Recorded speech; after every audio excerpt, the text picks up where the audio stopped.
নমস্কার, তনুর গল্প সম্ভারে আমি তনুশ্রী আপনাদের সবাইকে স্বাগত জানাই।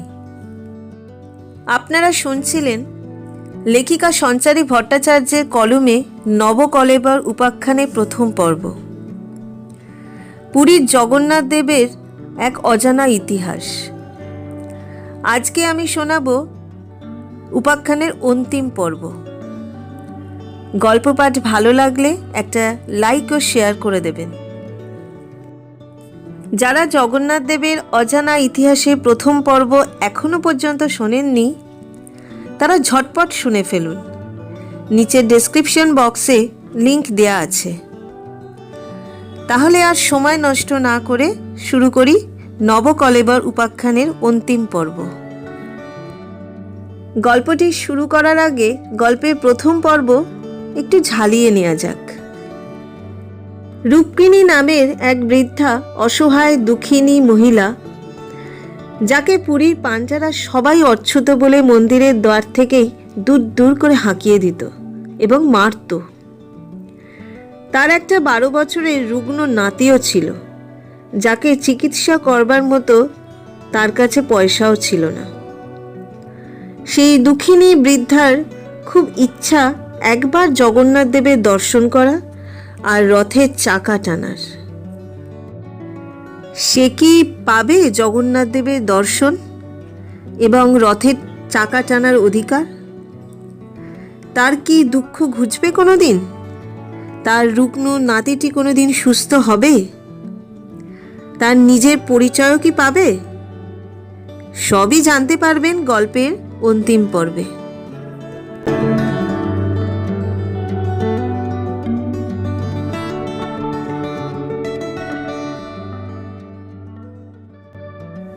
কলিঙ্গের রাজা তখন ইন্দ্রদ্যুম্ন দেব। বিষ্ণুর ভক্ত ইন্দ্রদ্যুম্ন শ্রীক্ষেত্রে একটি মন্দির গড়ে তুললেন। এখন আমরা তাকে চিনি জগন্নাথ ধাম রূপে।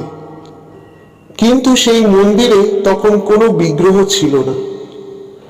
রাজসভায় একদিন কথা প্রসঙ্গে তিনি জানতে পারলেন বিষ্ণুর এক রূপ নীলমাধবের কথা। পরে চারিদিকে লোক পাঠালেন রাজা ইন্দ্রদ্যুম্ন। বাকিরা খালি হাতে ফিরে এলেও ফিরলেন না বিদ্যাপতি। তিনি জঙ্গলের মধ্যে পথ হারালে তাকে উদ্ধার করে নিজের বাড়ি নিয়ে এলেন সবররাজ বিশ্ব বসুর কন্যা ললিতা। ললিতার প্রেমে পড়লেন বিদ্যাপতি। দুজনের বিবাহ সম্পন্ন হলো।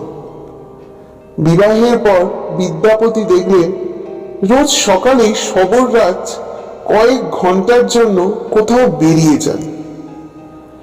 স্ত্রীকে প্রশ্ন করে বিদ্যাপতি জানতে পারলেন যে জঙ্গলের মধ্যে একটি গোপন জায়গায় নীলমাধবের পূজা করতে যান বিশ্ব বসু। উৎসাহিত হয়ে উঠলেন বিদ্যাপতি। নীলমাধবের সন্ধান যখন পাওয়া গিয়েছে তখন আর ছাড়া যাবে না বলে ঠিক করলেন তিনি। নীলমাধবকে দর্শন করার বায়না ধরলেন। বিশ্ব বসু প্রথমে রাজি না হলেও অবশেষে মত দিলেন। তবে শর্ত দিলেন যে বিগ্রহ পর্যন্ত চোখ বেঁধে যেতে হবে বিদ্যাপতিকে। জামাতা হলেও বিদ্যাপতিকে কোনোভাবে নীলমাধবের সন্ধান দিতে রাজি ছিলেন না তিনি। তাতেও রাজি হয়ে গিয়েছিলেন বিদ্যাপতি। চোখ বাঁধা অবস্থায় যাওয়ার সময় তিনি গোটা পথে সর্ষের দানা ছড়াতে ছড়াতে গেলেন। যথাস্থানে পৌঁছে যখন তিনি দর্শন পেলেন নীলমাধবের, তখন তার প্রাণ আনন্দে ভরে উঠল। বনের মধ্যে পুজোর ফুল কুড়িয়ে এনে বিশ্ব বসু যখন পুজোয় বসলেন, অমনি দৈববাণী হলো, এতদিন আমি দীন দুঃখীর পুজো নিয়েছি, এবার আমি মহা উপাচারে রাজা ইন্দ্রদ্যুম্নের পুজো নিতে চাই। ভীষণ রেগে গেলেন বিশ্ব বসু। ইষ্ট দেবতাকে হারাবার দুঃখে বন্দী করলেন বিদ্যাপতিকে। কিন্তু কন্যা ললিতার বারবার কাকতি মিনতি বাধ্য হলেন জামাতাকে মুক্ত করতে। বিদ্যাপতিও সঙ্গে সঙ্গে এই খবর পৌঁছে দিলেন রাজার কাছে। ইন্দ্রদ্যুম্ন মহানন্দে জঙ্গলের মধ্যে সেই গুহায় পৌঁছে গেলেন নীল মাধবকে সাড়ম্বরে রাজপ্রাসাদে নিয়ে আসতে। কিন্তু তিনি সেখানে নীলমাধবকে না পেলে সবররাজ বিশ্ব বসুকে আটক করলেন। তখন দৈববাণী হলো যে সমুদ্রের জলে ভেসে আসবে কাঠ, সেই থেকেই বানাতে হবে বিগ্রহ। হাজার হাজার হাতি ঘোড়া সেপাই লোক লস্কর নিয়েও সমুদ্র থেকে তোলা গেল না সেই কাঠ। শেষে কাঠের একদিকে ধরলেন বিশ্ব বসু, আরেক দিক ধরলেন ব্রাহ্মণ পুত্র বিদ্যাপতি। জগন্নাথের কাছে ব্রাহ্মণ সবর কোনো ভেদাভেদ নেই যে। মহারাজ তার কারিগরদের লাগালেন মূর্তি করতে, কিন্তু সেই কাঠ এমনই পাথরের মতো শক্ত ছিল যে ছেনি হাতুড়ি দিয়েও ভেঙে ফেলা সম্ভব হলো না। তাহলে মূর্তি গড়বে কে? মহারাজ ইন্দ্রদ্যুম্ন চিন্তিত হয়ে পড়লেন। মহারাজের আকুলতা দেখে বৃদ্ধের বেশে হাজির হলেন স্বয়ং বিশ্বকর্মা। তিনি গড়বেন মূর্তি, তবে শর্ত একটাই, 21 দিন আগে তিনি নিজে দরজা না খুললে কেউ যেন তার ঘরে প্রবেশ না করে। শুরু হলো কাজ। ইন্দ্রদ্যুম্নের রানী গুন্ডিচা রোজই রুদ্ধদ্বারে কান পেতে শোনেন কাঠ কাটার ঠক ঠক শব্দ। 14 দিন পর হঠাৎ রানী দেখলেন রুদ্ধদ্বার কক্ষ নিস্তব্ধ হয়ে গিয়েছে। তিনি চিন্তান্বিত হয়ে পড়লেন। কৌতূহল দমন করতে না পেরে রানী মহারাজাকে জানাতেই ইন্দ্রদ্যুম্ন খুলে ফেললেন কক্ষের দরজা। ভেতরে দেখলেন বৃদ্ধ কারিগর উধাও হয়ে গিয়েছে, আর পড়ে রয়েছে 3টি অসমাপ্ত মূর্তি। তাদের হাত পা কিছুই গড়া হয়নি। গর্হিত অপরাধ করে ফেলেছেন ভেবে দুঃখে ভেঙে পড়লেন রাজা ইন্দ্রদ্যুম্ন। তখন তাকে স্বপ্নাদেশ দিলেন প্রভু জগন্নাথ এবং বললেন যে এমনটা নাকি আগে থেকেই নির্ধারিত ছিল। তিনি এই রূপে পূজিত হতে চান। সেই থেকেই যুগ যুগ ধরে শ্রী জগন্নাথ দেবের মূর্তি ওইভাবেই পূজিত হয়ে আসছে। জগন্নাথের প্রধান উৎসব হলো রথযাত্রা। আষাঢ় মাসের শুক্লা দ্বিতীয়া তিথিতে জগন্নাথ, সুভদ্রা ও দাদা বলরাম বা বলভদ্রকে নিয়ে রথে চড়ে রাজা ইন্দ্রদ্যুম্নের পত্নী গুন্ডিচার বাড়ি যান। সেখান থেকে 7 দিন পরে আবার নিজের মন্দিরে ফিরে আসে। এই যাওয়াটিকে জগন্নাথের মাসির বাড়ি যাওয়া বলে। রথের দিন 3টি রথ পরপর যাত্রা করে মাসির বাড়িতে। প্রথমে যায় বলরামের রথ, তারপর সুভদ্রা এবং সবশেষে জগন্নাথের রথ। রথে চড়ে এই গমন ও প্রত্যাগমনকে সোজা রথ এবং উল্টো রথ বলে। বাংলার রথযাত্রার সংস্কৃতির সূচনা হয়েছিল শ্রী চৈতন্যদেবের নীলাচল অর্থাৎ পুরী যাওয়ার পর। চৈতন্য ভক্ত বৈষ্ণবরা বাংলায় পুরীর অনুকরণে রথযাত্রার প্রচলন করেছিলেন। যাত্রা শব্দের অর্থ গমন, তাই জগন্নাথের রথযাত্রা এবং উল্টো রথ হিন্দু বাঙালিদের কোনো কাজ বা ধর্মীয় অনুষ্ঠানের সূচনার পবিত্র দিন হিসাবে গণ্য করা হয়। বাঙালির অন্যতম শ্রেষ্ঠ উৎসব দুর্গাপুজোর সূচনা হয় এই রথ কিংবা উল্টো রথের দিনই। সত্যযুগে এই রথযাত্রার অবতারণা ভক্ত প্রহ্লাদের হাত ধরে। ভগবান বিষ্ণুকে রথে উপবেশন করিয়ে তার নিজে টেনে নিয়ে গিয়েছিলেন ভক্ত প্রহ্লাদ। তার হৃদয় রথে তখন অধিষ্ঠিত স্বয়ং তার ভগবান। বর্তমান যুগে রথযাত্রায় আপামর বিশ্ববাসীর ভগবান জগন্নাথ দেব। পুরাকালে অবশ্য মোট 6টি রথের প্রয়োজন পড়ত। বড়দান্ড বা শ্রী মন্দির থেকে গুন্ডিচা বাড়িতে যেতে সারদা নদী পেরোতে হতো। বর্তমানে বলগণ্ডিতে বয়ে যেত সারদা নদী। আদরের মাসি দেবী অর্ধাসনের অবস্থান সেখানে। রথ নদী পেরোতে পারবে না বলে নদীর অপর পারে রাখা থাকতো আরো 3টি রথ। অর্ধাসনের মন্দিরে চালের পিঠের ভোগ ছিল জগন্নাথের খুবই প্রিয়। ভোগ খেয়ে মাসির আদর যত্নে কিছুদিন কাটিয়ে আবার সারদা নদীর অপর পারে যাত্রা করতেন প্রভু জগন্নাথ। গোটা যাত্রাপথে সপার্ষদ নৃত্যরত চৈতন্য মহাপ্রভু দিনের বেলায় রথের সঙ্গেই থাকতেন। সন্ধ্যা ঘনালে বিশ্রাম নিতেন জগন্নাথ বল্লভ উদ্যানে। মহাপ্রভুর সঙ্গে প্রভু নিত্যানন্দ, নরহরি সরকার, বক্রেশ্বর পণ্ডিত, এমনকি শ্রী অদ্বৈত উন্মত্তের মতো নেচে চলতেন।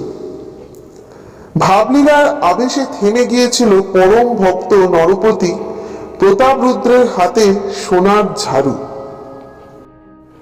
সঙ্গীত ফিরলে ফের তিনি চন্দনের জলে ধুইয়ে দিতে শুরু করলেন ধূলিমলিন রথের রাস্তা। রাধা স্বরূপী গৌড়ীয় বৈষ্ণবরা রথের দক্ষিণামুখী প্রত্যাগমন অর্থাৎ গুন্ডিচা থেকে শ্রী মন্দিরে আগমনকে প্রাধান্য দিয়েছিলেন বেশি। প্রতাপরুদ্রের রাজত্বের শেষ দিকে রথ বিধিমাফিক পথে নামল। ডাহুক আর কলা বৈঠিয়ারা রথ টানতে উদ্যোগী হলো, কিন্তু রথের চাকা নড়ে না। এলো হস্তিযুদ্ধ। তাদের প্রবল পরাক্রমেও রথ এগোলো না। আশঙ্কিত রাজা ভাবলেন নিশ্চয়ই নিয়ম পালনে নিষ্ঠার অভাব হয়েছে। কুপিত ও রুষ্ট হয়েছেন প্রভু। দৌড়ে গেলেন মহাপ্রভুর কাছে। রাজার মিনতিতে ধীরে সুস্থে মহাপ্রভু শ্রী চৈতন্য এলেন রথের কাছে। প্রথমে হস্তি ডাহুক কলা বৈঠিয়া থেকে মুক্ত করলেন রথকে। তারপর রথের রজ্জু ভক্তদের হাতে তুলে দিয়ে পরম মমতায় স্পর্শ করলেন রথ। গড়গড়িয়ে এগিয়ে চলল রথ, রজ্জুর টানে নয়। ভক্তি সুধারসে প্রাবল্যে রথ যেন উড়ে চলল। রথে 15 দিন আগে অনর্বাহ প্রথায় স্নান যাত্রা সমাপ্ত হয়। 108 ঘড়া বদ্ধ কুয়োর জলে অবগাহনের ফলে জগন্নাথ দেবের জ্বর হয়। চাহনি মণ্ডপ থেকে গোটা স্নান যাত্রা প্রত্যক্ষ করেন শ্রী লক্ষ্মী। অন্তজ দৈতাপতিরা মা লক্ষ্মীর সঙ্গে যৌথভাবে সেবা শুশ্রূষায় সারিয়ে তোলেন জগন্নাথকে। শ্রী অঙ্গ নতুন করে চন্দন চর্চিত হয়। এই 15 দিন জগৎপতি থাকেন অন্তরালে। স্নান যাত্রার সময় শ্রী জগন্নাথ গণেশ বেশ ধারণ করেন। গণপতি বেশেরও রয়েছে ঐতিহাসিক তাৎপর্য। কর্কট দেশে কানিয়ারি গ্রামে বাস করতেন সাত্ত্বিক ব্রাহ্মণ গণপতি ভট্ট। ব্রহ্মপুরাণের একটি শ্লোকে তিনি দেখলেন স্বয়ং বিষ্ণু স্থূল শরীরে নীলাচলে বিরাজমান। তার দর্শনেই জন্ম মৃত্যুর অমোঘ কালচক্র থেকে জীবকুলের মুক্তি। যাত্রা শুরু হলো নীলাচল অর্থাৎ পুরী অভিমুখে। দীর্ঘ পথ অতিক্রম করে গণপতি পৌঁছলেন পুরীর সিংহদ্বার 18 নালায়। প্রতি বছর বন্যায় উৎকলে প্রচুর ফসল নষ্ট হতো। তাই প্রজাদের দুর্গতির দিকে তাকিয়ে রাজা ইন্দ্রদ্যুম্ন মুঠিয়া নদীর উপর 18টি নালার সমাহারে এক সেতু বন্ধন করলেন। 18 নালার স্থাপত্য আজও বিস্ময়। কথিত আছে 18 নালাতে উপস্থিত হয়েই নাকি শ্রী জগন্নাথ দর্শনের আনন্দে মহাপ্রভু মহাভাবে নিমজ্জিত হন। গণপতির সামনে দিয়ে কয়েকজন লোক তখন নীলাচল নাথের দর্শন সেরে হাসি ঠাট্টায় মশগুল হয়ে 18 নালা পেরোচ্ছিল। গণপতি ভাবলেন এরা তাহলে মুক্তি লাভে অসমর্থ, কারণ ব্রহ্মস্বরূপে পরমাত্মার সঙ্গে মিলনে তো নশ্বর দেহ থাকারই কথা না। দ্বিধাগ্রস্ত ব্রাহ্মণ, তবে ব্রহ্মপুরাণ কি ভুল? গণপতির সংসার অবসানে সৌম্য বৃদ্ধের বেশে হাজির হলেন স্বয়ং মদন মোহন। গণপতি স্বয়ং নিরসন করলেন। পরম ব্রহ্ম সত্যিই নীলাচলে উপস্থিত, কিন্তু তিনি যে বাঞ্ছা কল্পতরু। যে ভক্ত তার কাছে যা চায় তিনি সেভাবেই তার বাসনার নিবৃত্তি ঘটান। যে পথিকদল হাসতে হাসতে সংসারে ফিরে গেল, তারা তো সংসারে ফিরতেই উন্মুখ। আর যে মুক্তি চায়, মুরলীধর তাকে মুক্তি দেন। গণপতি বৃদ্ধের কথা শুনে উপস্থিত হলেন শ্রী মন্দিরে। সেদিন ছিল স্নান যাত্রা। গণপতি ভট্টের দৃষ্টি চুম্বকের মতো স্থির শ্রী বিগ্রহের বিশাল নির্লিপ্ত দুই নয়নে।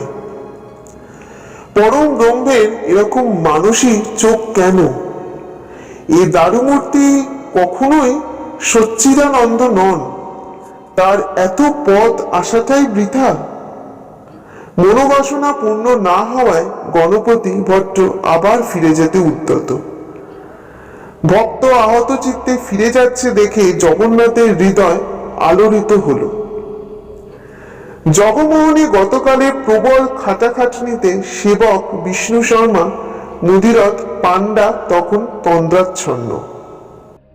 প্রভুর স্বপ্নাদেশে ঘুম ভেঙে তড়িঘড়ি মূল ফটকের দিকে ছুটে ধরে আনলেন গণপতি ভট্টকে।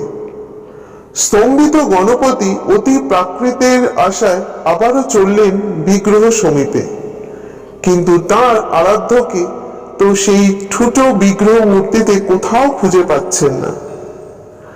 হঠাৎ কে যেন কানে কানে গণপতি ভট্টকে বলল, মনকে স্থির সংযমী করে অবলোকন করো দারুমূর্তিকে। দুবার চোখ কষলে গণপতি ভট্ট দেখলেন সুর দোলানো একদন্ত গণেশ তার দিকে চেয়ে ফিক ফিক করে হাসছে। স্বয়ং শ্রীহরি হাত বাড়িয়ে গণপতিকে ডাকছেন, এসো আমার কাছে এসো, পরম ভক্ত আমার, আমার হৃদয়ে নীল হয়ে যাও।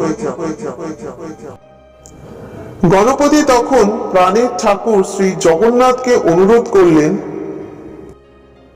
করুণা সাগর, তুমি যদি ভক্ত বাঞ্ছায় কল্পতরু হও, তাহলে তোমার এই অধম ভক্তের ইচ্ছা পূরণে প্রত্যেক স্নান যাত্রায় গণপতি বেশ ধারণ করবে। তারপর সমবেত জনতা চোখের সামনে দেখল গণপতি ভট্টের দেহ থেকে এক আঙুল সমান দিব্য জ্যোতির্ময় এক পুরুষ পরমাত্মার শরীরে লীন হয়ে গেল। গণপতির নিথর শরীর ভূপতিত পাথরের পাষাণ মেঝেতে। সেই থেকে স্নান যাত্রার দিন গণেশ বেশে সাজিয়ে তোলা হয় জগন্নাথ দেবকে, স্মরণ করা হয় পরম ভক্ত গণপতি ভট্টকে। বৌদ্ধ ধর্মের আচার বিচারের কিছু ছাপ বিদ্যমান জগন্নাথ তর্পণে।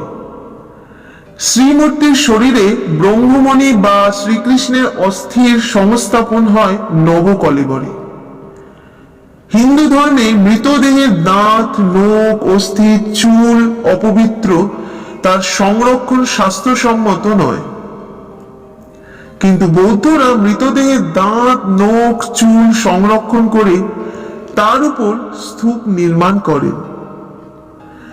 শ্রীকৃষ্ণের অস্থি সংরক্ষণ, নবকলেবরে তা পুনঃস্থাপন স্পষ্টতই বৌদ্ধ প্রভাব। বহুকাল পরে দাক্ষিণাত্যের সুদূর কেরলের পাণ্ডু প্রদেশ থেকে পাণ্ডা বিজয় নামে এক পরাক্রমী রাজা উৎকল রাজ্যে আসেন। সঙ্গে ছিলেন বিষ্ণু অন্তঃপ্রাণ মন্ত্রী দেবেশ্বর। রাজা মন্ত্রী সদলে উদ্ধার করেন দারুমূর্তিকে। গুন্ডিচা মন্দিরের মহাবেদী পীঠ, যেখানে রাজা ইন্দ্রদ্যুম্ন সহস্র অশ্বমেধ যজ্ঞ সমাধা করেন, সেখানে 3টি দারুমূর্তির অভিষেক পর্ব সম্পন্ন করান তিনি। পুনঃ প্রতিষ্ঠিত করেন ত্রিমূর্তিকে। রথযাত্রার সময় ত্রিমূর্তির শ্রী মন্দির থেকে গুন্ডিচা মন্দিরে আগমন ঘটে, তাই রথযাত্রা পাণ্ডব বিজয় বা পহণ্ডি বিজয় নামেও পরিচিত। এত পর্যন্ত বলে থামলেন আদিনাথ।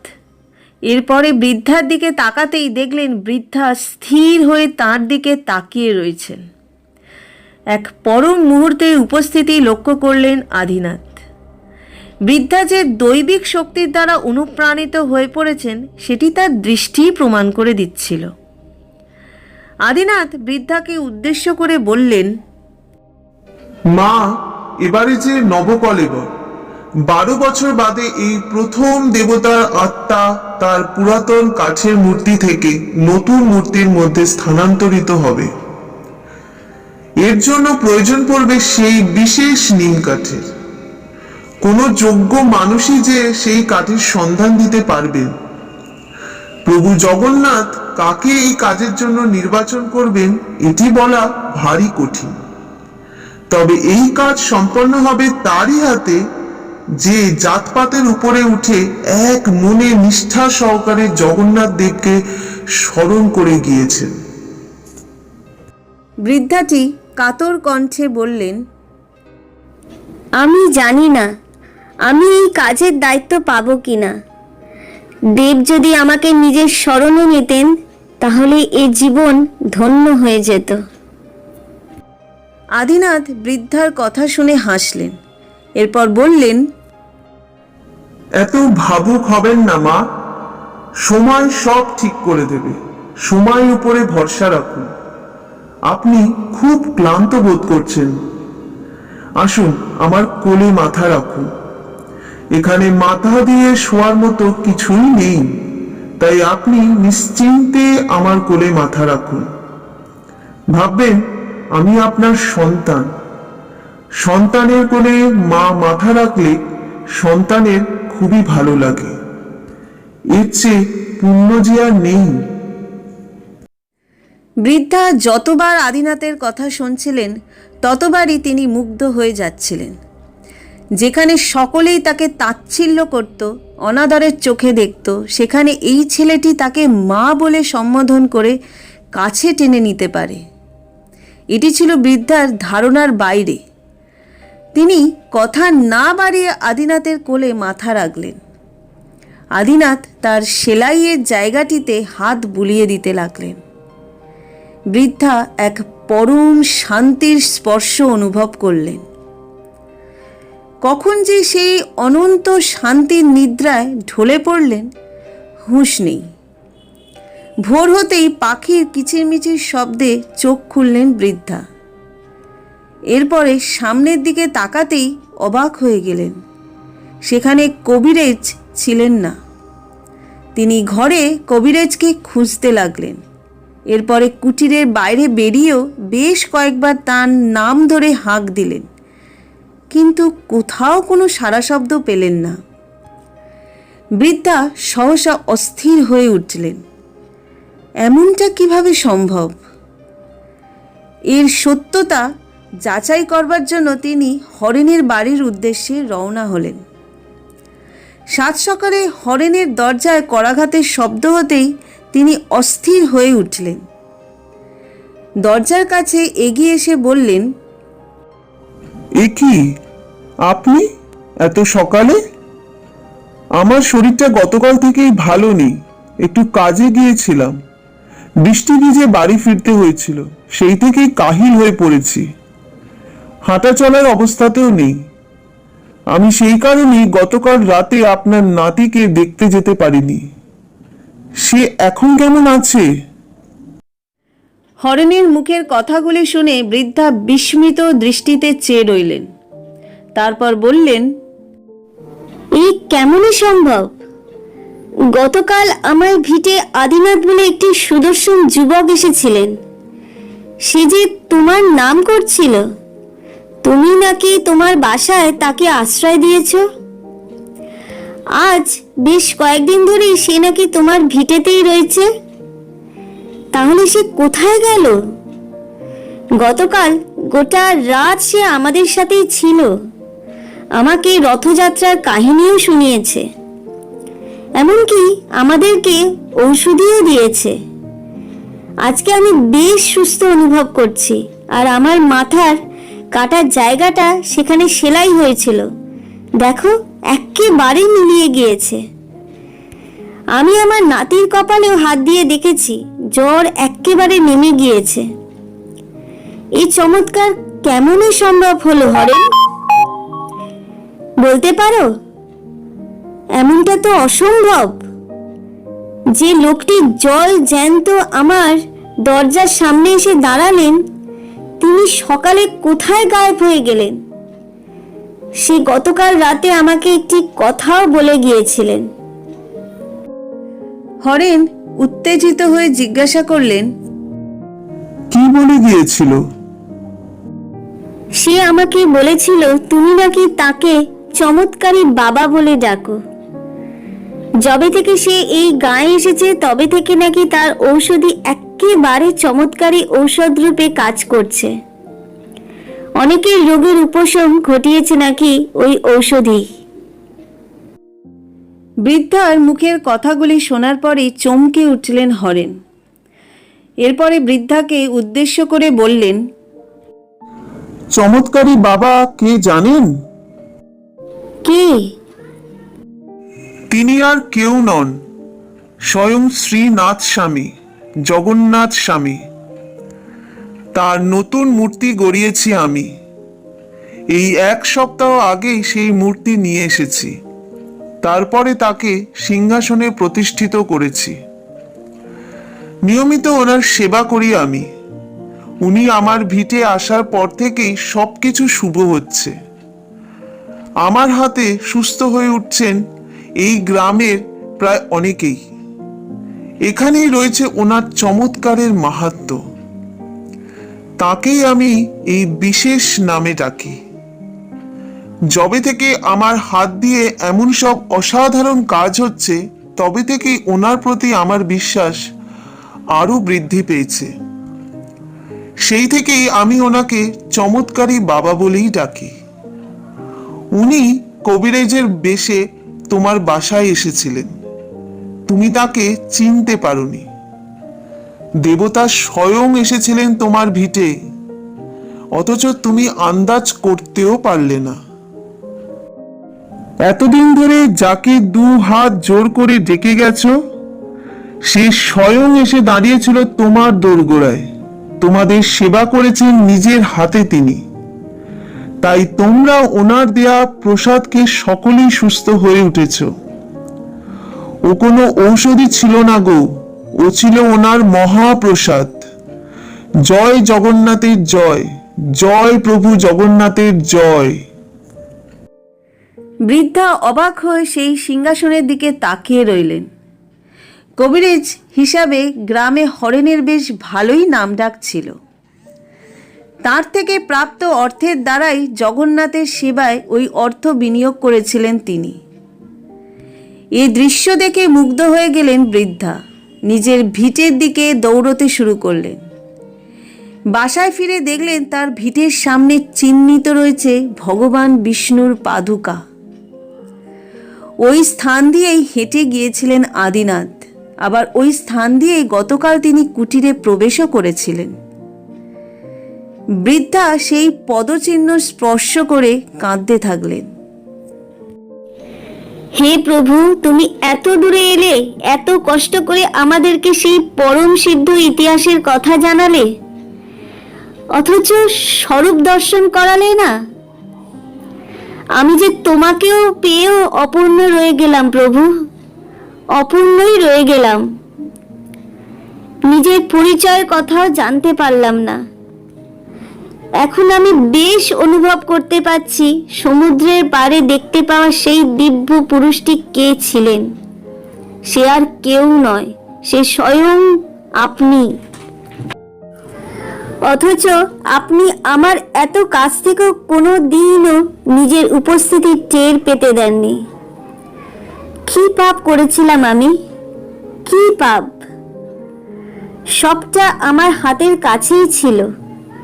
আমি এত পুণ্য রাখবো কোথায় প্রভু? প্রভুর কোলে মাথা রেখে ঘুমিয়েছি আমি। হায় হায়, একবার দর্শন দিলে এই অভাগিনীর জীবন ধন্য হয়ে যেত প্রভু, ধন্য হয়ে যেত।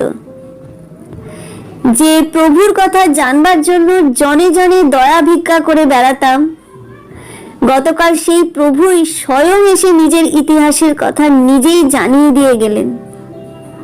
অথচ আমি নির্বোধের মতো তার কোমল নয়নের দিকে তাকিয়ে রইলাম। এই আশ্চর্যের বিষয়টিকেও আন্দাজ করবার মতো অভিব্যক্তি কাজ করাতে পারলাম না। সত্যিই আমি অচ্ছুত, সত্যিই আমি ছোট লোক। এই বলে মাটিতে মাথা ঠুকতে লাগলেন বৃদ্ধা। এমন সময় একটি কোমল হাত তার কপালের ঠিক সম্মুখে এসে উপস্থিত হতেই চমকে সেদিকে তাকালেন বৃদ্ধা। দেখলেন তার নাতি এসে দাঁড়িয়েছে। নিজের নাতিকে এতকাল বাদে সম্পূর্ণ সুস্থ অবস্থায় দেখে নিজের বুকে টেনে নিলেন সেই বৃদ্ধা। প্রভু জগন্নাথকে স্মরণ করে অঝরে কাঁদতে লাগলেন। একবার অন্তত আমাকে আমার সত্যের সাথে পরিচিত হওয়ার সুযোগ দাও প্রভু, একবার অন্তত নিজের স্বরূপ দর্শন দাও প্রভু। বৃদ্ধা এভাবে বিলাপ বকে চললেন। অন্যদিকে ঘটে গেল আরো ভয়ঙ্কর একটি ঘটনা। পূজার কাজ না মেলায় শ্রী মন্দিরের সকলেই অস্থির হয়ে পড়লেন। কে দেবে এই কাঠের সন্ধান, সেটি সকলেরই দুশ্চিন্তার কারণ হয়ে দাঁড়ালো। নির্দিষ্ট বিধিমত প্রধানা পুরোহিত মন্দিরের বাকি পাণ্ডাদেরকে একত্রিত করলেন। তাদেরকে উদ্দেশ্য করে বললেন, আজকে এই বিশেষ দিন, যেদিন আমার স্বপ্নাদেশ পাওয়ার কথা, জানি না কি হবে, আমার ভাগ্যের উপরেই নির্ভর করছে। আপনারা সকলে মিলে আমাকেই প্রধানা পুরোহিতের আসনে বসিয়ে দিলেন, অথচ ভবিষ্যতে কি হতে চলেছে সেটি একবারের জন্যও ভেবে দেখলেন না। আমি যে এই পদের জন্য উপযুক্ত সেটি কি আপনারা সকলে জানতেন? পাণ্ডাদের মধ্যে থেকেই একজন বলে উঠলেন, এটি তো মন্দিরের বিশেষ নিয়মের উপরে ভিত্তি করেই ঘটে থাকে। আপনার আগে যিনি ছিলেন তিনিও এভাবেই স্বপ্নাদেশ পেয়েছিলেন। এরপরে তারই নির্দেশে আপনাকে এই পদটি তুলে দেওয়া হয়েছে। এছাড়াও মহামান্য আপনি এতদিন ধরে নিষ্ঠার সাথে দেবের পূজা করেছেন, কাজেই এভাবে ভাববেন না। আজ পর্যন্ত কোনো দিনও নবকলেবরের পূজা অপূর্ণ থাকেনি। দেব ঠিক একটা না একটা উপায় বলেই দেবেন, সুতরাং এবারেও দেবেন। এই ধরাধামের সকলেই জানেন শ্রীদেবীর পূজা কোনো দিনও অপূর্ণ থাকেনি, তাই আমি নিশ্চিত এবারেও থাকবে না। পাণ্ডার কথাটি বেশ খানিকটা নিশ্চিন্তি অনুভব করলেন প্রধান পুরোহিত মশাই। এরপরে যে যার নিজের কাজে চলে গেলেন। মন্দিরের সব কাজ মিটিয়ে প্রধান পুরোহিত নিজের শয়ন কক্ষে এলেন। যেভাবে বিধি মেনে সবকিছু করার কথা ছিল সেই সব সময়ের মধ্যে সমাধা করে তিনি শয়ন করলেন। ইষ্টদেব শ্রী জগন্নাথ স্বামীর নাম স্মরণ করতে করতে তিনি কখন নিদ্রায় তলিয়ে গেলেন তা কেউ জানত না।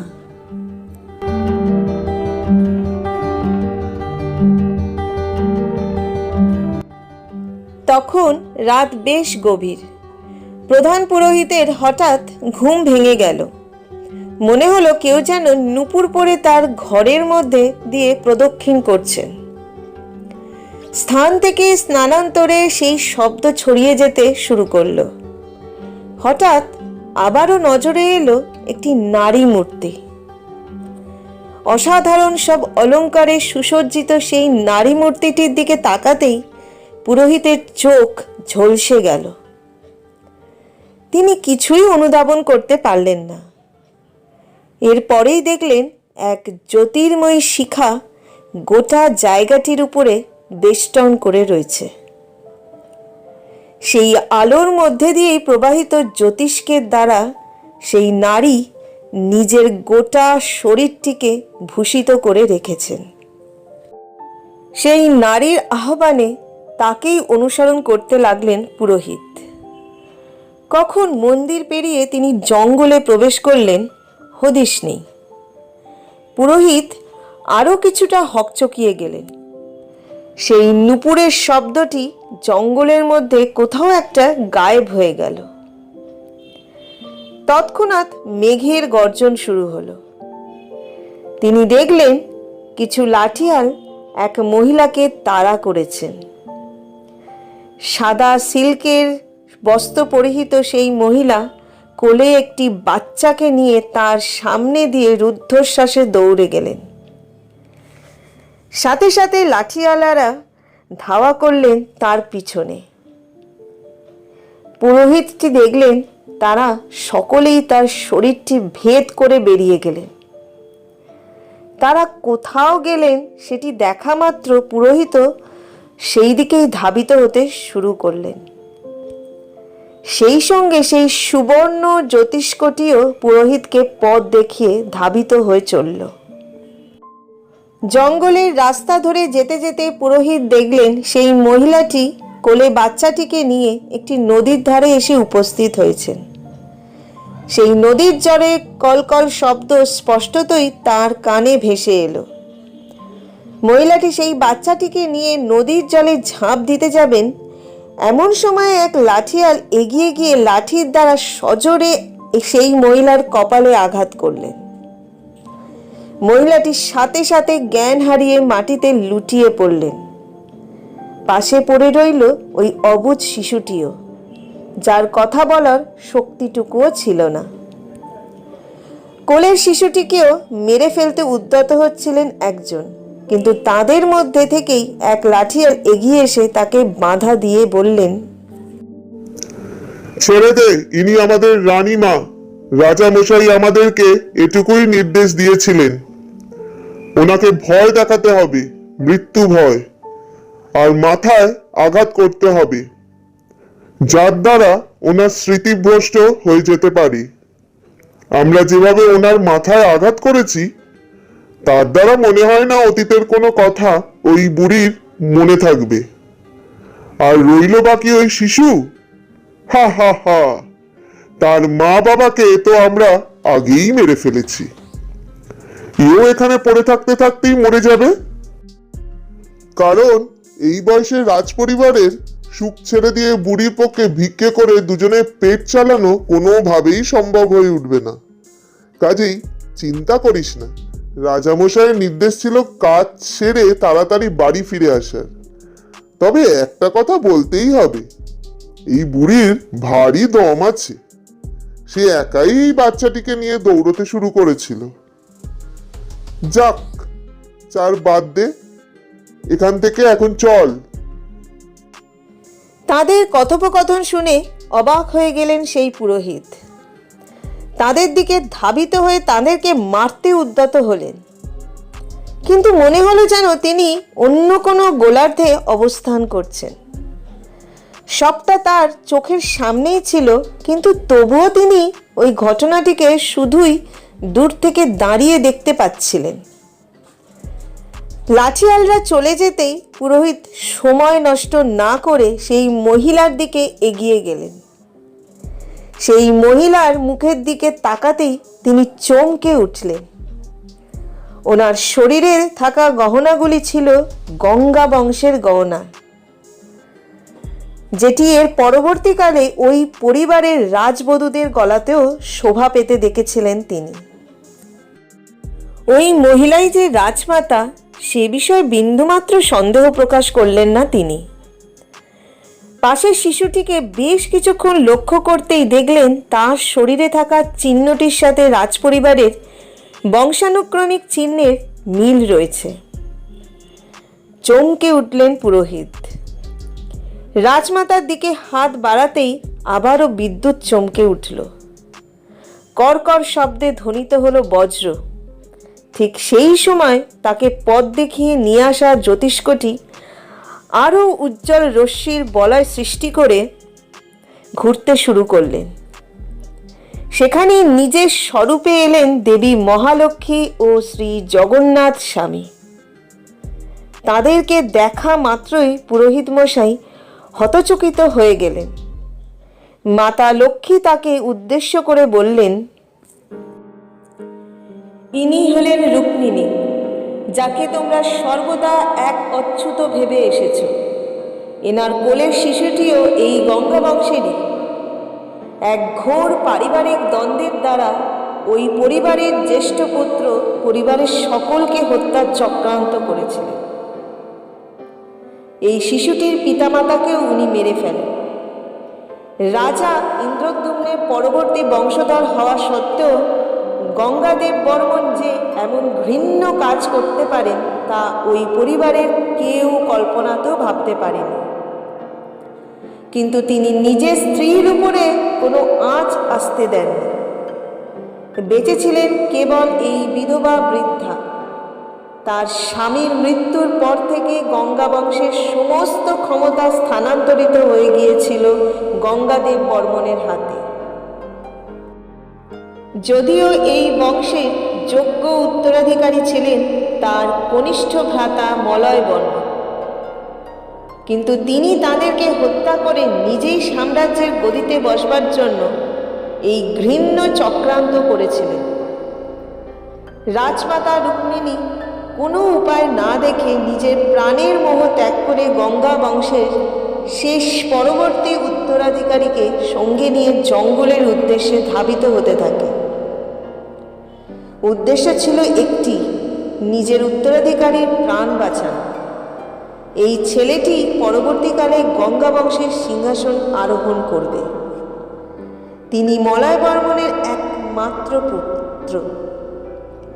গঙ্গাদেব বর্মনের এমন ঘৃণ্য কাজের জন্য আমি তাকে অভিশাপ দিয়েছিলাম। এর ফলে তিনি কোনো দিনও সন্তানের মুখ দেখতে পারেননি। তার স্ত্রীও বাঁজায় পরিণত হয়েছিলেন। এই ছেলেটি অর্থাৎ ইন্দ্রদেব বর্মনই হবেন এই বংশের পরবর্তী উত্তরাধিকারী। এই বৃদ্ধা সব স্মৃতি ভুলে গিয়েছেন, তাই তিনি আজও এই মন্দিরের চত্বরে পড়ে থাকেন।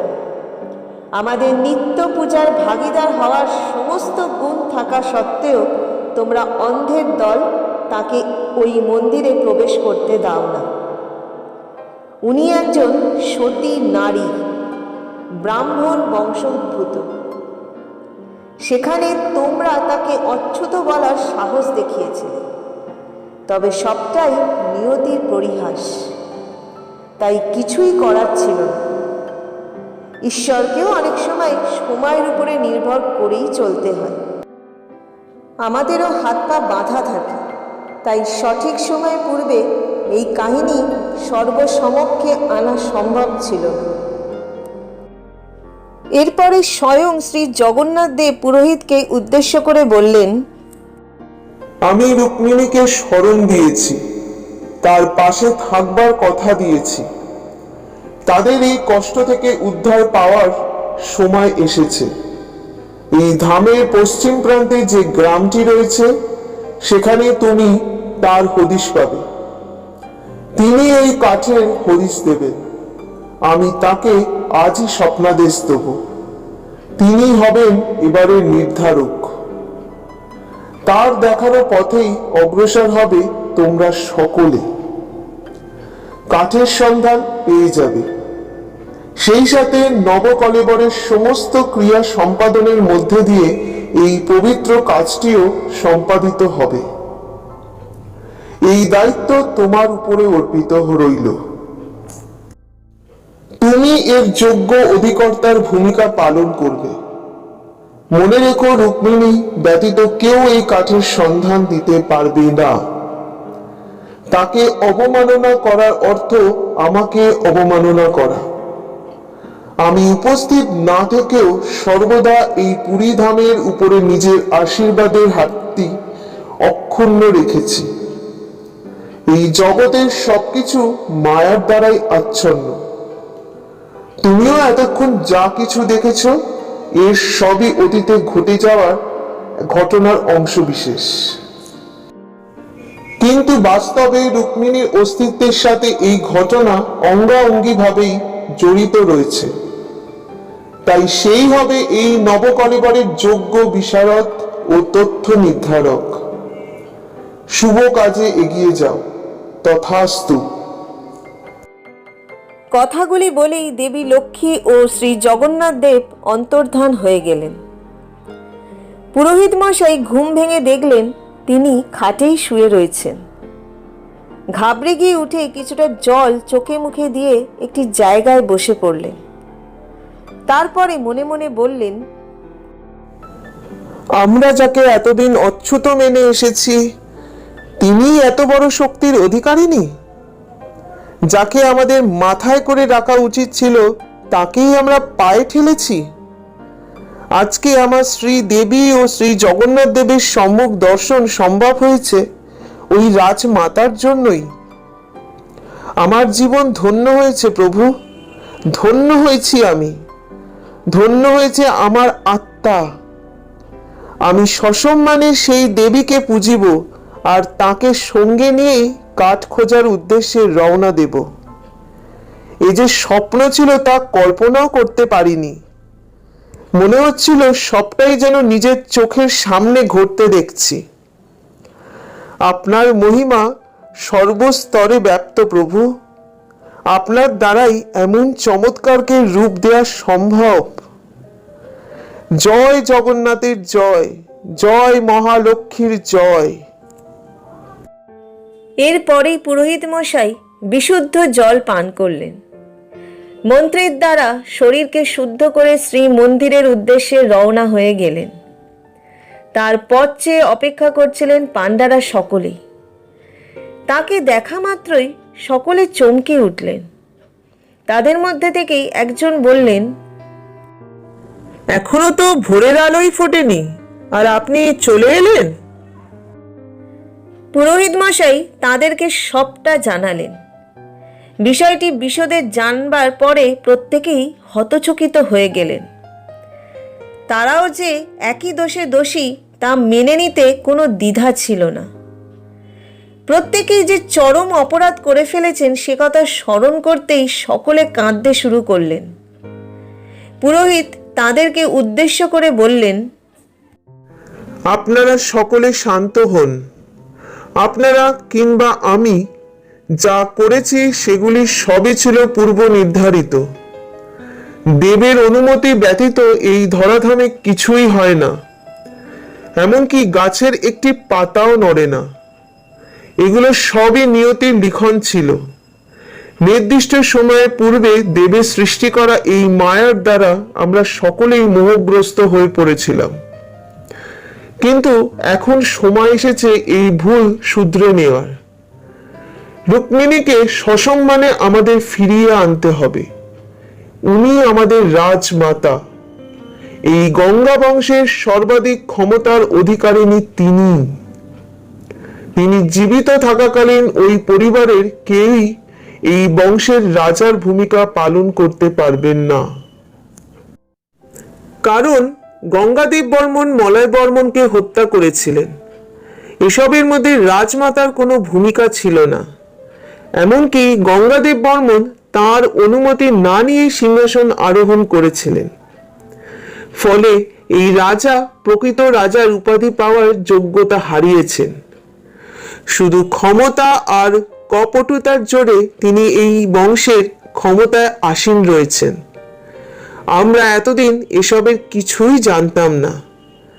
জানি না এর পরে কি হবে। প্রভুই আমাদের পথ দেখাবেন। এখন শুধু ভোর হওয়ার প্রতীক্ষা। পুরোহিত মশাইয়ের কাছ থেকে গোটা ঘটনাটি শুনে ওখানে উপস্থিত সকলেই মর্মাহত হয়ে পড়লেন। এরপরে ঘটে গেল আরও চমৎকারী ঘটনা। সেদিন রাতেই পূর্ব নির্ধারিত বিধি মেনে শ্রী জগন্নাথ দেবের স্বপ্নাদেশ পেলেন রুক্মিণী। প্রথমে কবিরাজের বেশ ধারণ করে তার স্বপ্নে এলেন শ্রীদেব স্বয়ং। এরপরেই তিনি স্বরূপ দর্শন দিয়ে রুক্মিণীকে তার আসল সত্তার সাথে পরিচয় করালেন। পুরোহিতের মতো তার স্বপ্নেও এলো সেই ঘটনা। এতদিন ধরে তিনি যেভাবে নিজের অস্তিত্বের সংকটের সাথে যুঝছিলেন, সেই সব সমস্যার সমাধান হয়ে গেল। শ্রীদেবের সাক্ষাৎ দর্শনের মধ্যে দিয়ে রুক্মিণী ফিরে পেলেন নিজের হারিয়ে যাওয়া অস্তিত্বকে। পরের দিনের সূর্য তার জন্য অপেক্ষা করছিল। এক নতুন স্বপ্নের পথে পা রাখতে চলেছিলেন তিনি, আর সেই স্বপ্নকে সত্যি করবার দায়ভার নিয়ে রেখেছিলেন স্বয়ং শ্রী জগন্নাথ স্বামী। ভোরের আলো ফোটার সাথে সাথেই ঘুম ভেঙে গেল রুক্মিণীর। তিনি অবাক দৃষ্টিতে জগন্নাথ দেবের কথা স্মরণ করতে লাগলেন। মনে মনে আওড়াতে থাকলেন তার মন্ত্র। ঠিক সেই সময় পুরোহিত সহ পাণ্ডাদের দল এসে তার ভিটের দোরগোড়ায় উপস্থিত হলো। প্রধান পুরোহিত তাকে রাজমাতা সম্বোধন করে আহ্বান করতেই রুক্মিণী দেবী কুটিরের বাইরে বেরিয়ে এলেন। তাকে দেখে চমকে গেলেন সকলে। সেদিন তার পরনে কোনো নোংরা বস্ত্র ছিল না, এমনকি তাকে দেখতেও একেবারেই পরিবর্তিত হয়ে গিয়েছিল। রাজমাতার বেশে অলংকার শোভিতা হয়ে দাঁড়িয়েছিলেন তিনি। বৃদ্ধা তাদেরকে উদ্দেশ্য করে বললেন, আমি নিজের স্বরূপ দর্শন করেছি। স্বয়ং শ্রী জগন্নাথ দেব আমার স্বপ্নে এসে আমাকে সবটা জানিয়েছেন। গত রাতের পরে আমার সাথে যে চমৎকার ঘটেছে, তারই ফলশ্রুতি আমার এই বেশভূষার পরিবর্তন। তিনি আমাকে আমার হারিয়ে যাওয়া সেই সমস্ত সম্মান ফিরিয়ে দিয়েছেন, যা কালের গর্ভে অতীতের স্পর্শে কোথাও হারিয়ে গিয়েছিল। আমি ফিরে পেয়েছি আমার সবটা। ওই শিশুটিও তার পাশে এসেই দাঁড়ালো। তার পরনে ছিল রাজকুমারের বস্ত্র ও তার শরীরটি শোভা পাচ্ছিল নানান মূল্যবান অলংকারে। নিজের চোখে এই চমৎকার দেখে সকলে জয় জগন্নাথ বলে চিৎকার করে উঠলেন। এরপরে পূর্বে নির্ধারিত নীতি অনুযায়ী রাজমাতা রুক্মিণী এগিয়ে চলেন তাদের লক্ষ্যের দিকে। পথে যেতে যেতে তিনি বললেন, দেব আমায় জানিয়েছেন সেই কাঠের কথা। জঙ্গলের উত্তর পূর্ব কোণে একটি গাছ আছে, সেই বিশেষ চিহ্ন। শঙ্খ, চক্র, গদা ও পদ্মের দ্বারা শোভিত এই চিহ্নটি দেবের মহিমার প্রমাণ বহন করবে। আমাদেরকে শীঘ্রই ওই পথে এগিয়ে যেতে হবে। সকলেই রাজমাতার কথা মতো এগিয়ে চললেন। তাকে অনুসরণ করতে লাগলেন পাণ্ডা সহ পুরোহিত। সঙ্গে রইলেন ইন্দ্রদেব বর্মণও। রুক্মিণী জঙ্গলের পথে এগোতে এগোতে হঠাৎ একটি বৃক্ষ নজরে পড়তেই থমকে দাঁড়ালেন। সেই বৃক্ষের পার্শ্ববর্তী অংশের দিকে চোখ পড়তেই সকলে থমকে গেলেন। সেখানে এক বিশেষ চিহ্ন অঙ্কিত থাকতে দেখে সকলে ভাবলেন সেটি হয়তো দেবতার দ্বারা প্রেরিত সংকেত। আরও কাছে এগিয়ে যেতেই দেখলেন একটি অজগর সাপ ওই গাছটিকে পেঁচিয়ে রয়েছে। সকলে ঘাবড়ে গেলেন। রুক্মিণী তাদেরকে উদ্দেশ্য করে বললেন, ঘাবড়ে যাবেন না, শ্রীদেব আমাদের পরীক্ষা নিতে চাইছেন। সকলে একসাথে শ্রীদেবের নাম স্মরণ করুন, সাথে দেবী মহালক্ষ্মীরও। এই সাপটি প্রমাণ করছে যে গাছটির এক বিশেষ মাহাত্ম্য রয়েছে। এই কারণে জঙ্গলের মধ্যে এত গাছ থাকতেও সেটি কেবল এই গাছটিকেই বেষ্টন করে রয়েছে। আমার স্থির বিশ্বাস এই গাছের কাঠের দ্বারাই দেবতার মূর্তি নির্মিত হবে। খুব ভালো করে লক্ষ্য করবার পরে সকলেই দেখলেন তাতে শঙ্খ, চক্র, গদা ও পদ্মের চিহ্ন অঙ্কিত রয়েছে। সেই সাথে মন্ত্রের দ্বারা উচ্চারিত ধ্বনি চারিদিকে বিস্তার লাভ করার মধ্যে দিয়ে ওই সাপটিও নিজের স্থান পরিবর্তন করে জঙ্গলের দিকে ধাবিত হয়ে যাচ্ছে। রুক্মিণীর অন্তরের শক্তিকে সেদিন সকলেই প্রণাম জানিয়েছিলেন। এরপরে কুঠারের সাহায্যে ওই গাছটিকে আঘাত করতে শুরু করেছিলেন। সেখান থেকে কিছুক্ষণ বাদেই একটি দিব্যজ্যোতি প্রকাশিত হলো। তারপরেই পুনরায় দৈববাণী শোনা গেল। এই গাছটির নির্বাচন সঠিক হয়েছে। আমি এখানেই আছি। এই গাছটির মধ্যে বিদ্যমান 4টি বিশেষ চিহ্নের দ্বারাই আমাকে শনাক্ত করা হয়েছে। এই নিম কাঠের সাহায্যেই আমার বিগ্রহ নির্মাণের কাজ শুরু করো। আমি তোমাদের সকলের পাশে আছি। তথাস্তু। সকলেই সজোরে বলে উঠলেন, জয় জগন্নাথ, জয় জগন্নাথ। কাঠ কাটা সমাপ্ত হওয়া পর্যন্ত সকলে সেখানেই রইলেন। কাঠ কেটে নিয়ে ফিরতে ফিরতে রাত হয়ে গেল। রুক্মিণী ও পাণ্ডাদের সাথে মন্দিরের উদ্দেশ্যে যাওয়ার জন্য জেদ ধরলেন, কিন্তু প্রধান পুরোহিত তার দিকে এগিয়ে এসে বললেন, না, এভাবে নয়। যেদিন রথযাত্রার শুভ উদ্বোধন হবে সেদিন আমরা সকলে এসে সসম্মানে আপনাকে নিয়ে যাব। যেভাবে রাজাকে নিয়ে যাওয়া হয় আপনাকেও এই সম্মানের সাথে নিয়ে যাব সকলে। সেটাই আপনার প্রকৃত প্রাপ্তি হবে। আর তো কয়েকটা দিন, এরপরেই রথযাত্রা। তখন আপনি প্রকাশ্যে আসবেন। এখন এভাবে সকলের সম্মুখে আসলে আপনার বিপদ বাড়তে পারে। শত হোক গঙ্গাদেব বর্মনের সাথে আপনার সম্পর্ক ভালো নয়, তাই সেক্ষেত্রে তিনি আপনার উপরে অভিঘাত আনতেই পারেন। তাই রানীমা, আপনার কাছে অনুরোধ রইল, রথযাত্রার পূর্বে আপনি এই বসনে কুটিরের বাইরে বেরোবেন না। খুব কম মানুষই আপনার বিষয়টি জানতে পেরেছেন। এতদিন তারা প্রত্যেকেই আপনাকে অচ্ছুতের বেশি দেখে এসেছে, কিন্তু আপনার সাথে যে এমন মস্ত ইতিহাস জড়িয়ে রয়েছে সে হদিশ কারোর কাছেই নেই।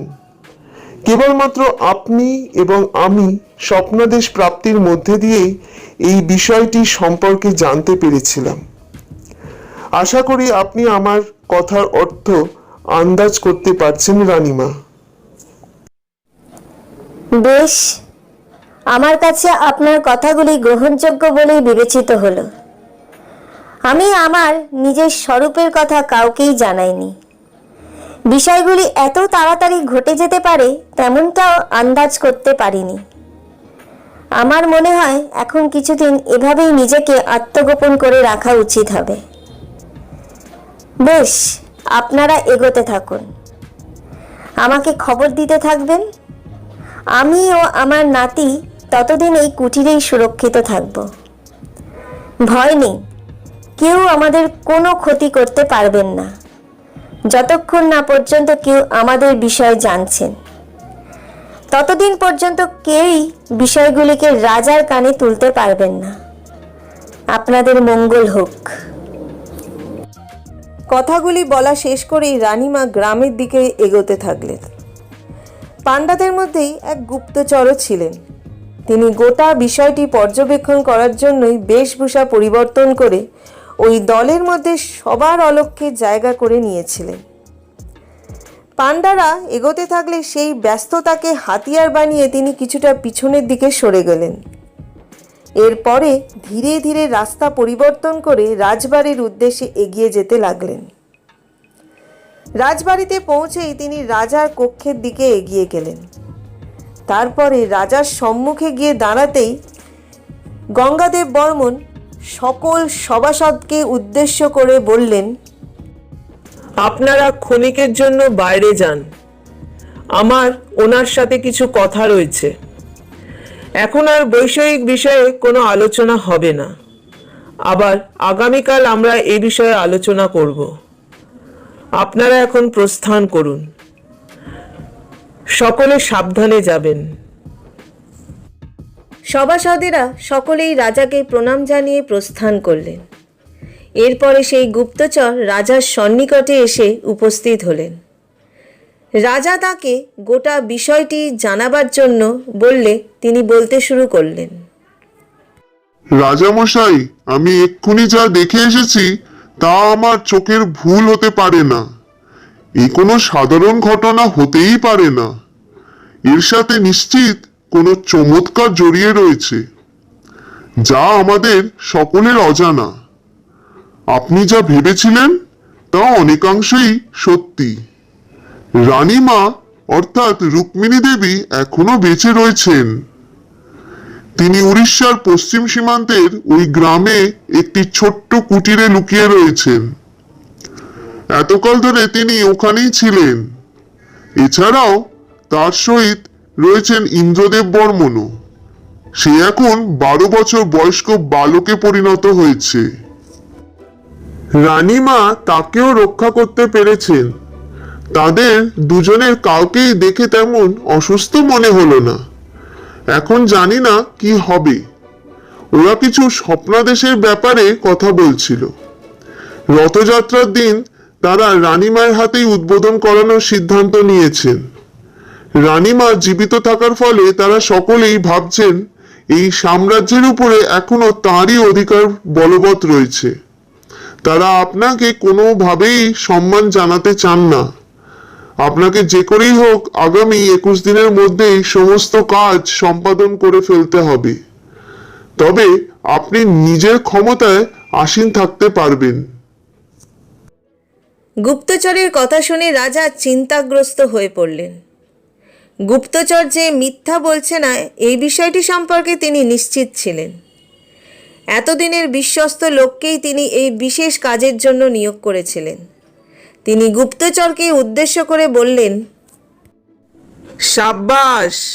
যে কাজের জন্য তোমাকে পাঠানো হয়েছিল তুমি খুব ভালোভাবেই সেই কাজটি সম্পাদন করতে পেরেছ। এখন আমাদেরকে আরও একটা কাজ করতে হবে, সেটি সর্বাপেক্ষা গুরুত্বপূর্ণ।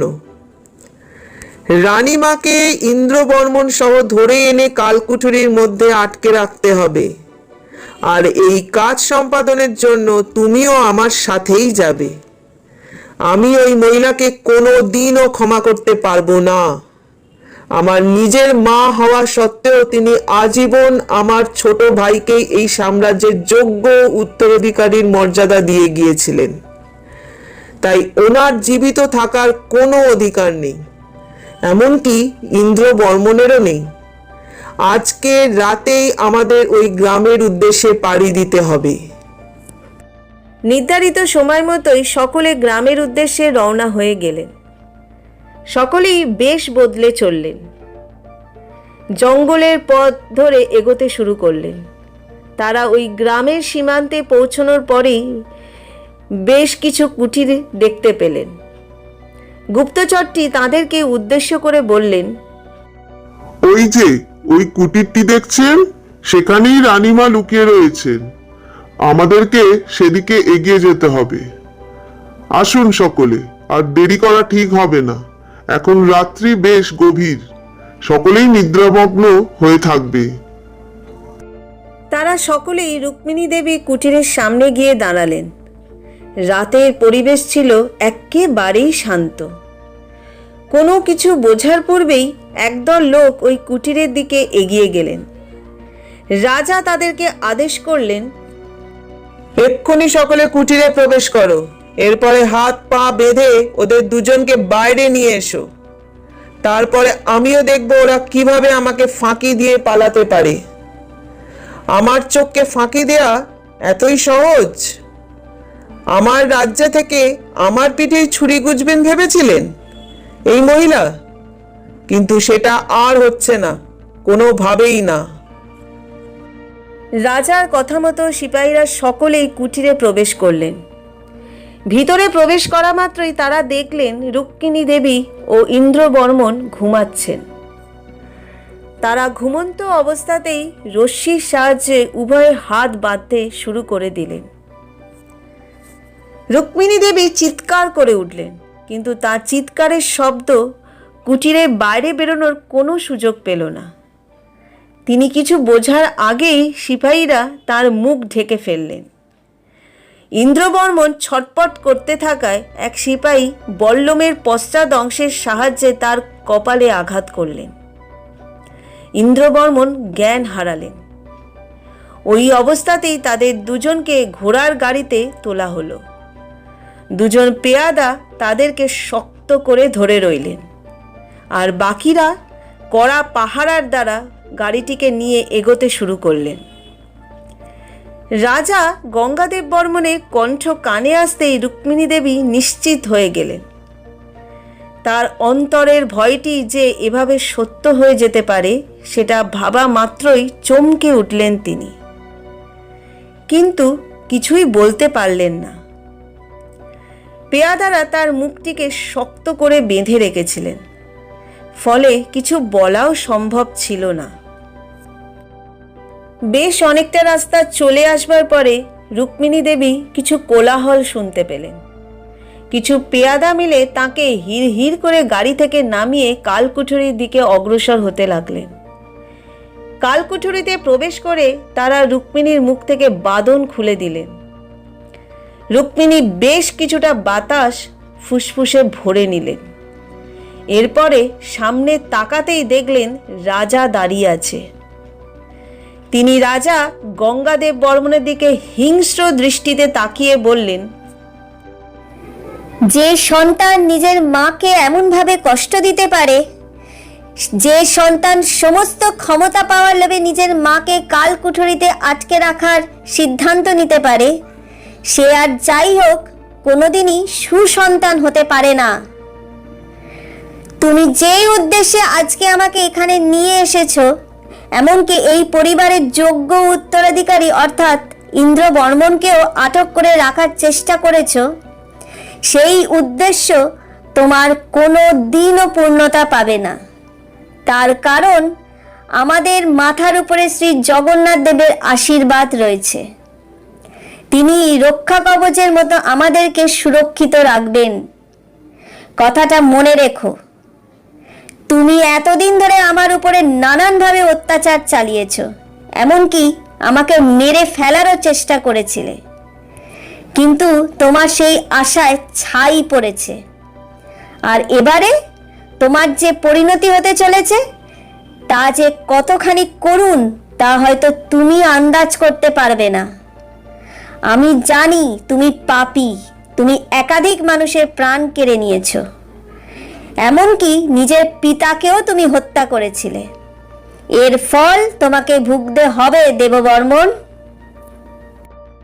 গঙ্গাদেব বর্মন রুক্মিণীর কথাগুলো শুনে জোরে জোরে হাসতে থাকলেন। এরপরে তাকে উদ্দেশ্য করে বললেন, হয়েছে হয়েছে, স্বপ্নাদেশ পেয়েছেন শুনলাম। তার স্বপ্নাদেশের মধ্যে দিয়ে শ্রী জগন্নাথ দেব আপনাকে কি স্মরণ করেছেন? নিশ্চয়ই এটা দেখিয়েছেন যে আপনি এই প্রদেশের রানীমা, আর আমি আপনার কুলাঙ্গার সন্তান, যে কিনা আপনাকে এতদিন ধরে অন্ধকারেই রেখে দিয়েছে। এতদিন তো নিজের পরিচয় হারিয়েই এখানে সেখানে ঘুরে বেড়াতেন। লোকে আপনাকে অচ্যুত বলেই চিনত। তখন কোথায় ছিল আপনার দেবতা? কই, তখন তো তিনি আপনাকে রক্ষা করতে আসেননি। কান খুলে শুনে রাখুন, এই সাম্রাজ্য আগেও আমার ছিল, এখনো রয়েছে, এবং আগামীতেও আমারই থাকবে। যিনি আমার এবং আমার সাম্রাজ্যের মধ্যে আসবার চেষ্টা করবেন তাকে আমি স্বয়ং পথ থেকে সরিয়ে দেব। রথযাত্রা সমাপ্ত হওয়া পর্যন্ত রানীমাকে যেন এখানেই আটক করে রাখা হয়। উনি যদি কোনো কারণে এখান থেকে পলায়ন করতে সক্ষম হন, তাহলে জেনে রেখো আমি প্রত্যেকের গর্দান নেব।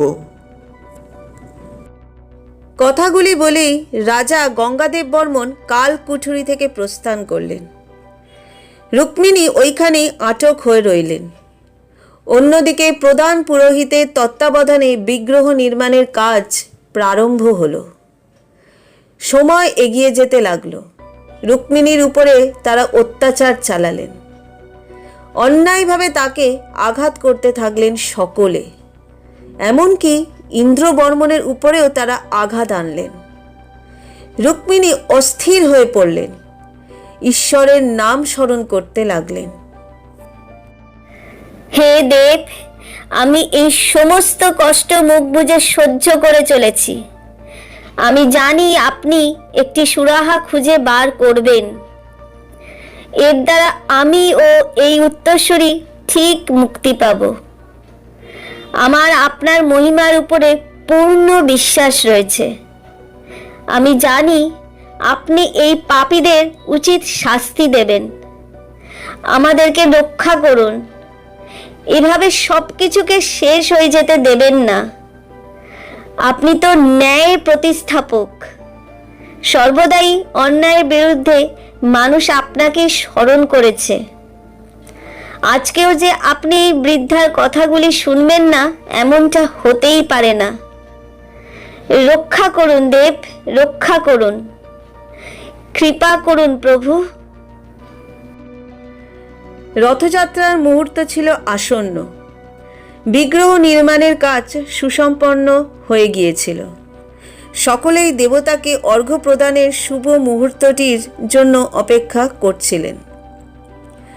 ঠিক সেই মুহূর্তে প্রধানা পুরোহিত এক পাণ্ডাকে উদ্দেশ্য করে বললেন, এবারে রানীমাকে খবর দিন, আগামী বৃহস্পতিবার শুভ রথযাত্রা উৎসব অনুষ্ঠিত হতে চলেছে। ওই দিন ওনাকে নতুন বস্ত্র পরিধান করে এখানে উপস্থিত হতে হবে। ওনার হাতেই এগিয়ে যাবে রথের চাকা।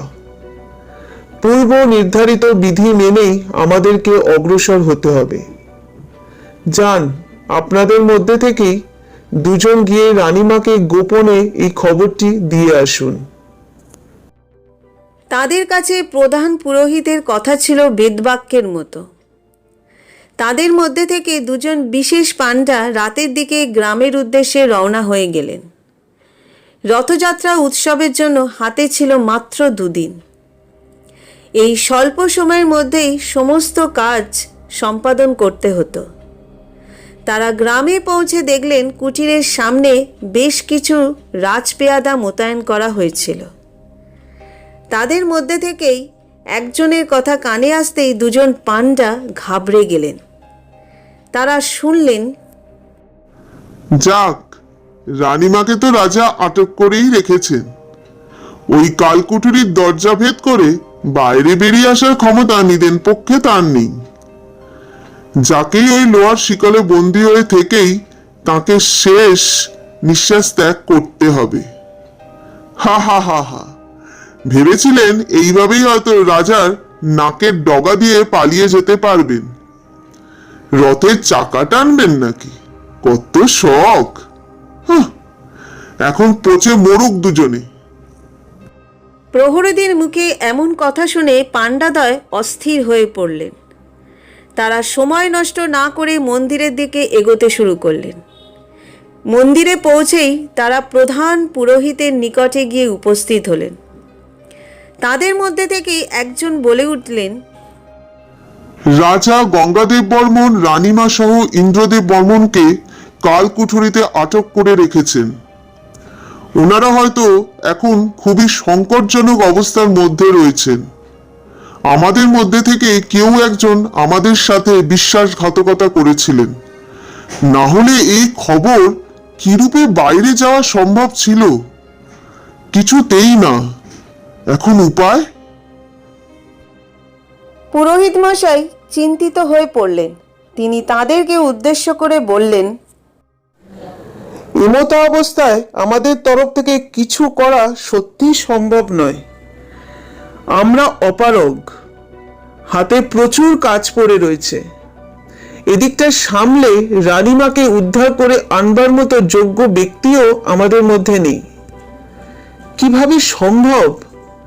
রাজা যে এতখানি নিচে নামতে পারেন এই বিষয়ে সত্যিই আমার কোনো ধারণাই ছিল না। এখন তার এই কুকীর্তির দ্বারা আমি তার চরিত্র সম্পর্কে অনেকটাই নিশ্চিত হতে পেরেছি। এখন তো চমৎকারই পারে রানীমা ও ইন্দ্রবর্মনকে রক্ষা করতে। রথযাত্রা উৎসবের দিন ঘনিয়ে এলো। সকলে এসে প্রধান ফটকের সামনে জড়ো হলেন। একে একে ত্রিদেবের মূর্তিগুলোকে শ্রীমন্দির থেকে বের করে আনতে লাগলেন সকলে। হই হুল্লোড়ে জায়গাটি একেবারে ভরে গিয়েছিল। অত জনসমাগমের মধ্যে কাউকেই ঠিকভাবে ঠাহর করা সম্ভব হচ্ছিল না। তবে এত কিছুর মধ্যেও প্রধান পুরোহিত কেবল একজনেরই পথ চেয়ে বসেছিলেন। তার অপেক্ষার প্রহর গুনছিলেন। এমন সময় হঠাৎ একজন ভিড়ের মধ্যে থেকে সজোরে চিৎকার করে বলে উঠলেন, আমাদের মাঝে রাজা গঙ্গাদেব বর্মন এসে উপস্থিত হয়েছেন। তিনি এই স্থানটি সোনার ঝাঁটা দিয়ে ঝাড় দেবেন। এর দ্বারা এই জায়গাটি স্বচ্ছ হয়ে উঠবে। তারপরেই রাস্তাটি পরিষ্কার করে দেবেন সকলে। ভিড় থেকে সরে দাঁড়াবেন, আমাদের রথযাত্রা শুরু হবে। প্রধান পুরোহিত মশাই লক্ষ্য করলেন রাজা স্বয়ং রথের সিঁড়ি ধরে উপরে উঠে আসছেন।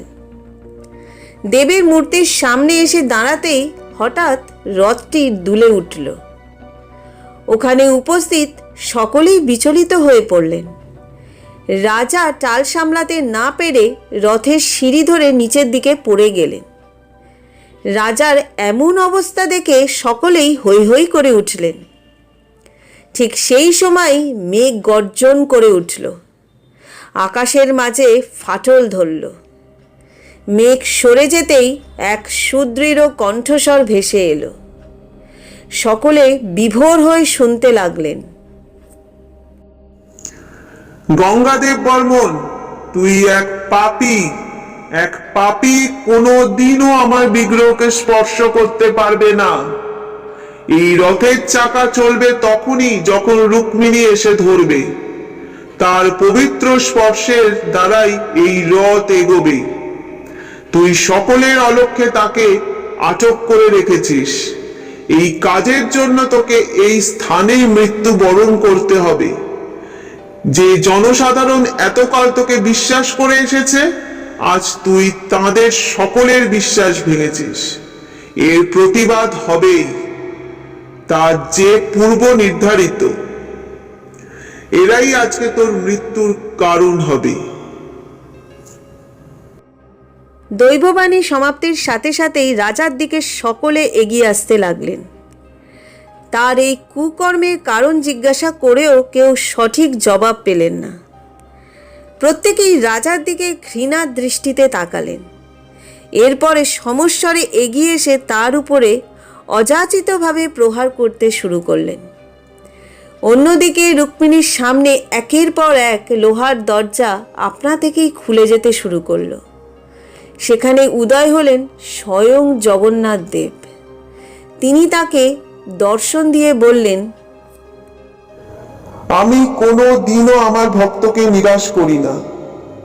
তুমি সর্বদা ভক্তিমনে আমাকে স্মরণ করে এসেছো। তাই তোমার এই বিপদের দিনে আমি স্বয়ং তোমাকে রক্ষা করতে এসেছি। আজ গঙ্গাদেব বর্মন নিজের পাপের শাস্তি পেয়েছে। এই পথ ধরে তুমি মন্দিরের দিকে এগিয়ে যাবে। এই পবিত্র রশ্মি তোমাকে মন্দিরের পথ দেখাবে। সেই পথ ধরে এগোতে থাকলেই তুমি শ্রীক্ষেত্রে পৌঁছে যাবে। এরপরে তোমার হাতেই রথের চাকা ঘুরবে। এই যে ভবিতব্য। এখন তুমি আর ইন্দ্রবর্মন নিজেদের লক্ষ্যের দিকে এগিয়ে যাও। আমার আশীর্বাদ সর্বদা তোমাদের সাথেই থাকবে। তথাস্তু। প্রভুর আদেশ মেনেই রুক্মিণী ইন্দ্রবর্মনকে সাথে নিয়ে এগিয়ে যেতে থাকলেন। সেই পবিত্র রশ্মি তাদের পথ দেখাতে থাকল। এরপরে তারা সেই রশ্মিকে অনুসরণ করে শ্রীক্ষেত্রের একেবারে সম্মুখে এসে উপস্থিত হলেন। তিনি পৌঁছে দেখলেন ততক্ষণে সবকিছুই শেষ হয়ে গিয়েছে। জনতার আক্রোশ এসে পড়েছে গঙ্গাদেব বর্মনের উপরে। তার মৃত শরীরটির উপর দিয়েই এগিয়ে যাচ্ছেন শত সহস্র মানুষ। রানীমাকে সকলে দেখতেই পিছিয়ে গেলেন। প্রধান পুরোহিত সাথে সাথে সেদিকে এগিয়ে এসে বললেন, আমি জানতাম কোনো চমৎকার ঠিকই ঘটবে। দেখুন, তাই হয়েছে। যার যেটা প্রাপ্য ঈশ্বর কোনোদিনও তার কাছ থেকে সেটি কেড়ে নেন না। আপনার জীবনেও এই শুভ মুহূর্তের সাক্ষী হয়ে থাকার বিষয়টি অনেক পূর্বেই নির্ধারিত হয়ে গিয়েছিল। তাই আজকে জগন্নাথ দেব স্বয়ং আপনাকে পথ দেখিয়েছেন। আর দেরি করবেন না রানীমা, ইন্দ্রদেব, আপনিও এগিয়ে আসুন। বিলম্ব করলে শুভ মুহূর্ত পেরিয়ে যাবে। নির্দিষ্ট সময়ে রথ টেনে নিয়ে যেতে হবে। রানীমাকে সসম্মানে রথের দিকে এগিয়ে নিয়ে গেলেন সকলে। এতক্ষণ সকলে চেষ্টা করেও যে রথ টেনে নিয়ে যেতে পারেননি। রানীমা রথের দড়ি স্পর্শ করার সাথে সাথেই রথের চাকা গড় গড় করে এগিয়ে যেতে শুরু করলো। সেদিন পূর্ণতা পেয়েছিল নবকলেবর উৎসব। শ্রী জগন্নাথের কৃপায় প্লাবিত হওয়ার সুযোগ পেয়েছিল গোটা শ্রীক্ষেত্র। এরপরে মৃত্যুর অন্তিম দিন পর্যন্ত রানী রুক্মিণী গঙ্গা বংশের হয়ে রাজত্ব চালিয়েছিলেন। তার মৃত্যুর পরে এই ক্ষমতা তুলে দেওয়া হয়েছিল ইন্দ্রদেব বর্মণের হাতে। একজন যোগ্য উত্তরসূরি রূপে তিনিও কর্তব্য পালনে কোনো ত্রুটি রাখেননি।